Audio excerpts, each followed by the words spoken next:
In the pre-dawn silence of 1623, a single piercing scream shattered the tranquility of Topkapi Palace. The guards outside the chamber flinched, their faces pale with unease. None dared to cross the threshold. Inside, 15-year-old Princess Fatma Sultan, daughter of the mighty Sultan Ahmed I, was in agony. But this was not the work of an assassin or a sudden illness. This was something far more deliberate, far more chilling. It was the sound of a secret tradition, a hidden ritual that had endured for centuries, designed to systematically break the spirit of royal daughters. This is the story of that ritual, and the empire that concealed it. Our story begins in 1299 with the birth of the Ottoman Empire. From a small Anatolian beylik, it grew into a colossal power, its dominion stretching across 3 continents. In 1453, a pivotal moment in history, Sultan Mehmed the Conqueror seized Constantinople, ending the Byzantine Empire and renaming the city Istanbul.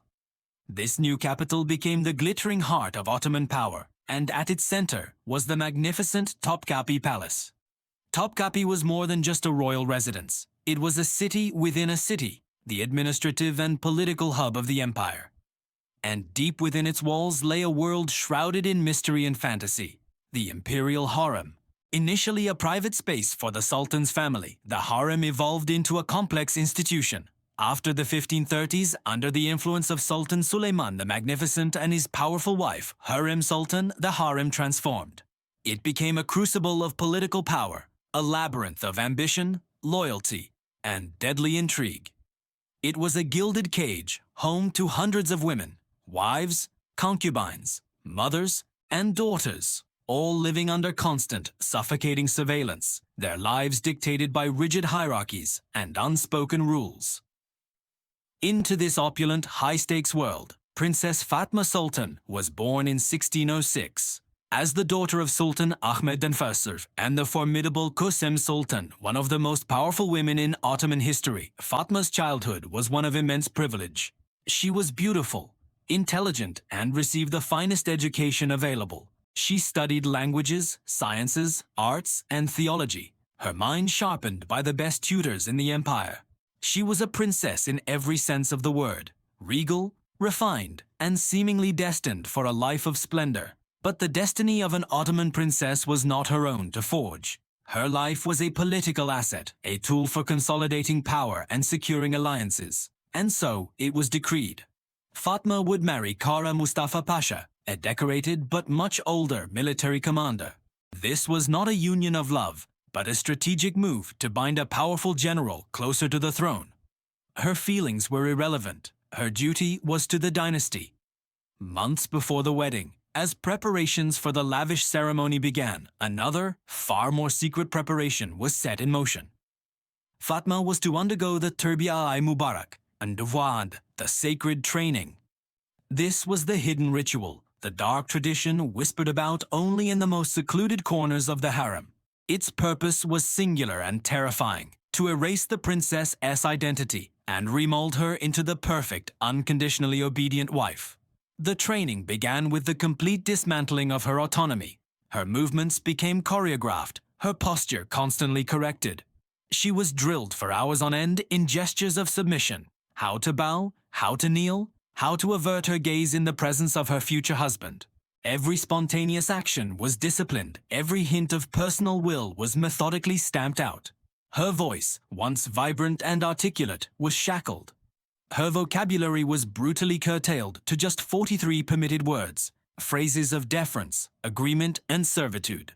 Words like yes, as you command, and your will be done. Any attempt to speak outside this linguistic cage was met with harsh punishment. Disobedience, even a minor infraction, resulted in days of forced fasting, solitary confinement in a darkened room, or the ultimate shame, public humiliation before the very concubines who were once her inferiors. In one of the most debasing parts of the ritual, Fatma was forced to serve her own father's concubines. She, a princess of royal blood, had to fetch their water, arrange their cushions, and attend to their needs. This was a calculated exercise in humiliation, designed to shatter her sense of status and ingrained superiority. It was a constant, brutal reminder that her royal birth meant nothing in the face of her new, subservient role. The psychological conditioning was relentless. In the cold, subterranean chambers beneath the harem, she was forced to rehearse her wedding night. Not with a person, but with life-sized wax mannequins, cold and unfeeling figures representing her future husband. Day after day, she was drilled in the motions of compliance, her body trained to obey without question, her mind conditioned to accept her fate. Her spirit was being systematically broken, her identity methodically deconstructed piece by piece. Religion, once a source of comfort and spiritual solace, was twisted into another tool of control. She was compelled to memorize and recite endless passages from religious texts, all carefully selected to exalt the virtues of obedience, submission, and a wife's unwavering duty to her husband. Prayer itself became a performance of subservience, her prostrations a physical manifestation of her broken will. For weeks, this relentless assault on her mind, body, and soul continued. The bright-spirited princess who had once debated philosophy and composed poetry vanished. In her place stood a silent, hollowed-out figure, her eyes vacant, her movements robotic. She had been transformed into a perfect automaton of compliance, a living symbol of dynastic duty. 3 months after the ordeal began, the training entered its final, chilling phase. Fatma was moved to the bride's pavilion, a lavishly decorated but isolated wing of the palace. Here, the final touches were applied to her conditioning. Her food was carefully managed, infused with herbs and tinctures known to induce a state of placid calm and docility. Her baths were scented with oils designed to soothe her nerves and quell any remaining flicker of resistance.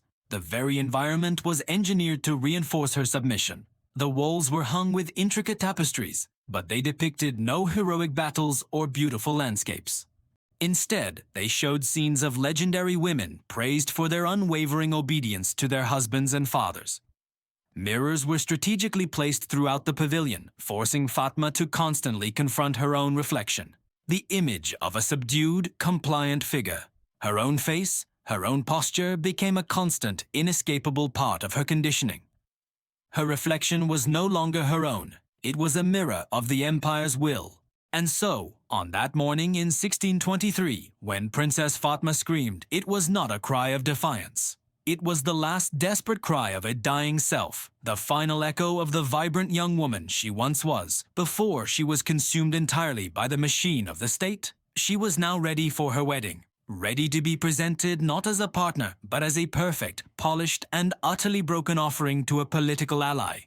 This practice, this systematic erasure of a woman's spirit, highlights the brutal reality that often lay beneath the glittering facade of imperial power. The Ottoman princess, draped in silks and jewels, was often a prisoner in a gilded cage, her life's purpose defined not by her own dreams, but by the cold, calculated needs of an empire. On March 15, 1623, the streets of Istanbul erupted in celebration. Music and laughter filled the air, and the Topkapi Palace gleamed, hosting a grand feast. This was the wedding day of Fatma Sultan, a princess of the mighty Ottoman Empire. But amidst the joyous chaos, the bride was a ghost. Fatma was pale, her eyes distant, her body trembling with a silent panic only she could feel. That night, she was escorted to the Girdik Oda, the opulent nuptial pavilion, a place that was supposed to represent union but felt like a cage. The journey began on the first level, where she was ritually bathed, but the perfumed waters were laced with drugs, designed to make her docile, to numb her senses and her will. It was the start of a horrifying ceremony of submission. Next, on the second level, they dressed her. Layer upon layer of heavy, restrictive garments were draped over her small frame, each piece of silk and gold feeling like a chain, pinning her down, suffocating her spirit before the night had even truly begun. She was no longer a person, she was an object, a symbol being prepared for a ritual. Finally, she was brought to the third level, the marriage chamber itself. The room was a monument to conquest. Every mural, every tapestry depicted scenes of power and dominance. It was a clear, chilling message. Her husband, the powerful statesman Kara Mustafa Pasha, had been trained his entire life for this moment, not for a union of love, but for an assertion of control over a royal bride. What happened that night was not a marriage. It was a violation. Faced with this terrifying reality, Fatma Sultan collapsed, consumed by a terror so profound it stole her voice. The forced consummation that followed was brutal. It shattered her completely. leading to severe physical and psychological trauma. Palace physicians, in their detached clinical notes, documented what they saw: hemorrhage, fainting spells, and a condition they poetically but hauntingly described as the flight of the soul. Her spirit had fled her body to escape the unbearable. In the aftermath, Fatma was a broken shell. She fell into a deep mutism, unable to speak. The mere sight of a man would send her into violent trembling fits. The palace, in its limited understanding, tried to heal her with traditional remedies: soothing herbs, calming music, and constant prayer. But these were mere bandages on a mortal wound. The princess never truly recovered. Outwardly, for the next 3 decades, she performed her duties flawlessly. She was the perfect royal figurehead, appearing at ceremonies with a vacant grace, even bearing children for the man who had destroyed her. She played her part in the grand theater of the empire, but behind the mask, inside her own mind, she remained a silent prisoner, forever trapped in the horror of her wedding night. Her husband, Kara Mustafa Pasha, was haunted by his own actions. Plagued by guilt, he sought escape on the battlefield and in the haze of opium dens, trying to forget the woman he had broken. He ran from his own shadow, but the damage was done.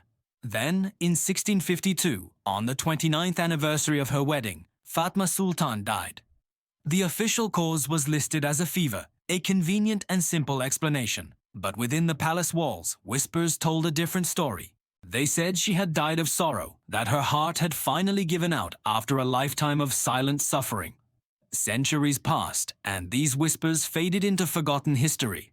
But in modern times, as hidden archives were unsealed, a darker truth came to light. Fatma's story was not unique. Countless Ottoman princesses, daughters of the empire, had suffered the same fate. They were pawns in a ruthless game of power, their bodies and spirits sacrificed for political alliances. The records revealed their tragic ends. Some went mad, their minds shattering under the pressure. Others simply vanished from historical accounts. A few, in ultimate despair, took their own lives. A courageous handful dared to rebel, seeking divorce or fighting back, but they risked everything and were often silenced. Most, like Fatma, simply lived and died in silence, their stories and their pain deliberately erased from history. The rediscovery of these records has rewritten our understanding of the glittering Ottoman court. It shows us that these royal daughters were not just princesses in fairy tales. They were often the first and most intimate victims of the empire's ambition. The tragedy of Fatma Sultan is more than just one woman's story. It exposes 6 centuries of hidden suffering behind the magnificent facade of imperial power. Her life serves as a timeless and chilling warning that unchecked power, in its quest for dominance, will not hesitate to destroy even its own blood. Thank you so much for watching. If this story moved you, please consider liking this video and subscribing to our channel for more hidden histories. We'll see you next time.